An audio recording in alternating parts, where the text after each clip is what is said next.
Hello everyone, welcome back to my channel.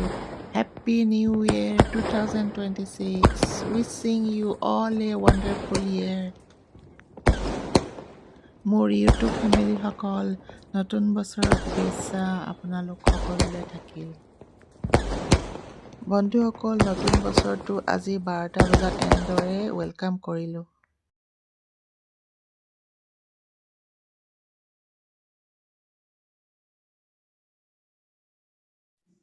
আজি মই ৱৰ্ল্ডৰ ভিতৰত ফেমাছ অৰ্কিড প্লাণ্টজোপাৰ বিষয়ে ক'ম।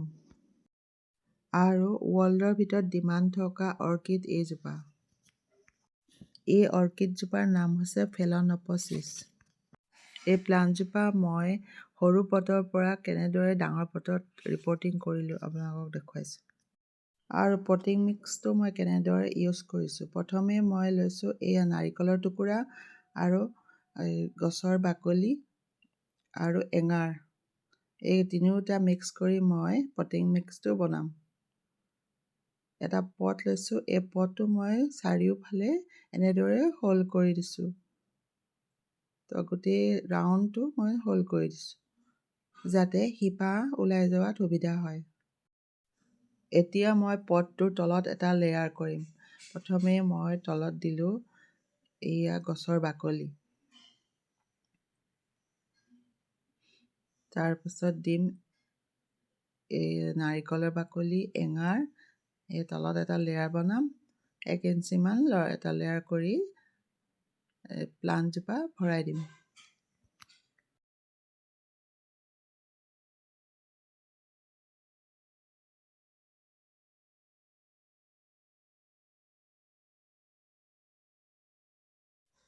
এই পটটোত মই পটিং মিক্সটো ভৰাই লোৱাৰ ওপৰত এতিয়া মই প্লাণ্টজোপা ভৰাই দিছোঁ। এই অৰ্কিডজোপা এবাৰ ফুলিলে 3 মাহলৈকে ফুলিয়ে থাকে। এই অৰ্কিডজোপা ইনডোৰ প্লাণ্ট। আমি ইয়াক ৰুমতো ৰাখিব পাৰোঁ, কিন্তু ডাইৰেক্ট ছানলাইটত বাহিৰত ৰাখিব নালাগে। এই প্লাণ্টজোপা সপ্তাহত দুবাৰেই পানী দিব লাগে আৰু ই বহুত দিনলৈকে ফ্ৰেছ হৈ থাকে। এতিয়া মই অৰ্কিডজোপাৰ ওপৰত আকৌ এটা লেয়াৰ দিম। একেই প্ৰচেছেৰে এনেদৰে ওপৰত আকৌ এটা লেয়াৰ কৰি দিম।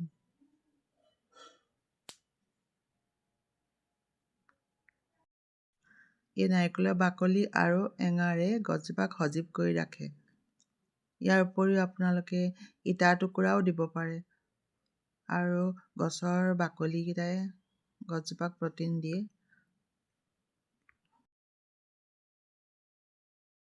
এই অৰ্কিডজোপা ৱৰ্ল্ডৰ ভিতৰত ডিমাণ্ড থকা ফুল এজোপা। ইয়াৰ লাইফ হৈছে 9-10 বছৰ।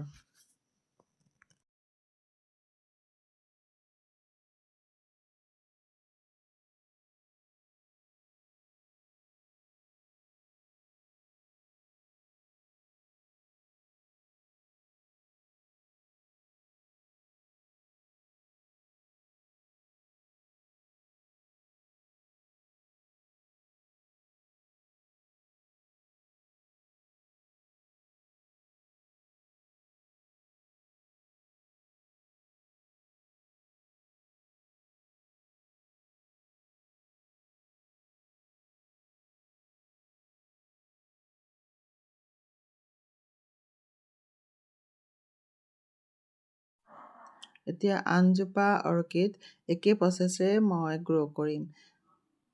প্ৰথমে সৰু পটৰ পৰা উঠাই লৈ এতিয়া অলপ ফাংগিচাইড পানীত ডুবাই ৰাখিছিলোঁ। এয়া উঠাই লৈ আকৌ পটত মই এটা লেয়াৰ বনাম আৰু তাৰ ভিতৰত ওপৰত আকৌ গছজোপা ভৰাই দিম।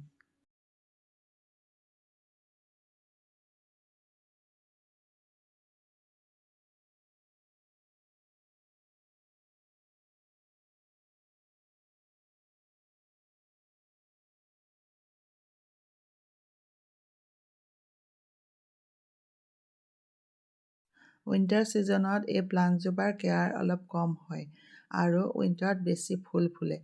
ছামাৰ অহাৰ লগে লগে গছজোপা অলপমান ফুল দিয়া কমি যায়। এতিয়া মই গছজোপা চাৰ্প ফাংগিচাইড পানী ইউজ কৰিম যাতে গছজোপাত ফাংগাছ নহ'বৰ বাবে গোটেই গছজোপাতে এবাৰ এই পানী ব্যৱহাৰ কৰিব লাগে। এই পানী মাহত এবাৰ দিলেও হয় আৰু সপ্তাহত এবাৰ আপোনালোকে নিমখলি আৰু নাইবা চাউলৰ পানী তেনেধৰণৰ লিকুইড ফাৰ্টিলাইজাৰ দিব পাৰে।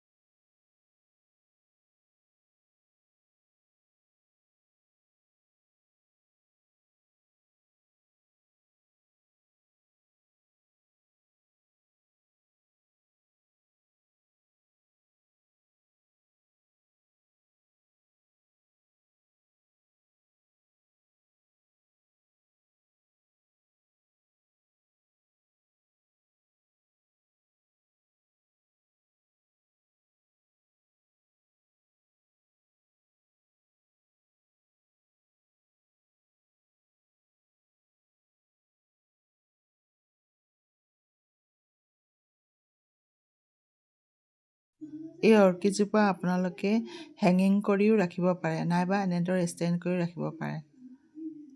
আপোনালোকে যদি ইয়াৰ হেঙিং পট বিচাৰে অনলাইনত অৰ্ডাৰ কৰি ল'ব পাৰে। এই অৰ্কিডজোপাৰ ফুলটো দেখাত পখিলাৰ দৰে। এই অৰ্কিডজোপাত এডাল ষ্টিক ওলাই আহে, তাতে বহুত কলি ওলাই ফুল ফুলে।